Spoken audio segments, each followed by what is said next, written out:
tout l'heure nous disions qu'au moment de la résurrection, il existe deux types de corps différents. Nous comprenons qu'au commencement, quand le Précleste a créé l'homme, c'est avec de la boue qu'il a créé l'homme. Il utilise la boue pour modeler, créant l'image de Dieu et du Seigneur. Un corps de la madame forme. Puis il a mis l'Esprit de Dieu. L'intérieur de ce corps. Ainsi cet être fut créé comme un homme. Et il l'appela Adam. Alors l'homme Adam. Son corps était un corps de chair.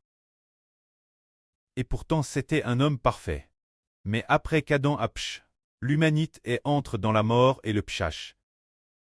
Après la rédemption par le Seigneur Jésus-Christ, le Précleste a parmi les rachets mis par un petit groupe parmi les saints pour devenir les plus saints, faisant d'eux la sainteté au sein de la sainteté. Ainsi il a sanctifié ce groupe de personnes. Pour lui-même, alors ce groupe de personnes appartenant au Précleste et au Seigneur, ils sont appelés prêtres, appellent rois.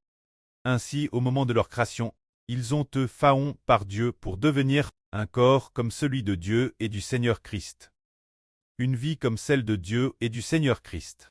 Appelle vie cleste. Alors, la plupart des gens, la plupart des personnes sauves, ont été créées comme Adam avant qu'il ne pêche. Avec cette vie de l'Adam parfait, bien et sœurs, ce groupe de personnes, ils sont appelés le peuple de Dieu. C'est-à-dire qu'une multitude de personnes, créées comme Adam lorsqu'il était parfait. Avec cette vie d'avant le pshach, ils sont appelés le peuple de Dieu. Mais ce groupe cleste doit être créé pour devenir les enfants de Dieu. Alors ce groupe cleste appelle mis part comme saint pour l'Éternel. Tout comme dans l'Ancien Testament, il y a cet vêtement, qui est bien une préfiguration. Seulement, juste présent, beaucoup de religions et d'Israélites ne comprennent pas. Parmi Israël, les bliés premières devaient tous être mis part comme saints pour l'Éternel. Se dire que tous les premiers devaient appartenir à l'Éternel. Cela a une signification symbolique. Madame les garons premières, les nouveau-nés, les premiers devaient tous être offerts l'Éternel. Qu'est-ce que cela symbolise? Cela symbolise que parmi les Israélites, parmi les enfants de l'Israël spirituel, il y a un petit groupe de personnes qui sera appelé le groupe des premiers saints. En fait, ce groupe des premiers saints, leurs noms doivent être inscrits dans le livre de vie de l'agneau. C'est pourquoi ils doivent être mis part comme saints pour l'Éternel. Et ce groupe de personnes, ils sont CRS avec cette vie de créateur, comme celle de Dieu et du Seigneur Christ. Quand ceux de la nouvelle terre, ils sont appelés Israélites. KRS pour avoir cette vie de l'Adam parfait.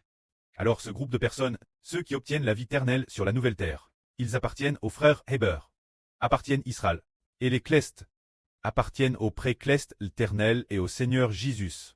Mais comme le frère Héber est le souverain sacrificateur, alors le Pré et le Seigneur ont fait alliance avec Héber, lui donnant aussi les clestes, pour que Héber les guide, afin de servir le Précleste et le Seigneur. Par conséquent, les clestes et les terrestres appartiennent tous Héber. Alors la différence entre les clestes et les terrestres est que les bénédictions qu'ils reçoivent sont différentes. Les clestes, le but pour lequel Dieu les a créés, c'est pour qu'ils servent Dieu. Et les personnes terrestres, le but de leur création est de les laisser prendre soin des animaux sur la terre. Alors frères et sœurs, pensent que prendre soin des animaux sur la terre est plus noble. Ou bien dans le temple de Dieu est plus noble pour servir Dieu. Certainement, les personnes clestes sont plus nobles. Et quant aux personnes clestes, non seulement deviennent des prêtres servant Dieu, mais sont aussi faits rois, pour les laisser gouverner la nouvelle terre. C'est pourquoi les personnes clestes, la Bible dit, ceux qui reçoivent la première résurrection, combien ils sont bénis, combien ils sont saints. Que la gloire soit auprès et au Seigneur. Amen.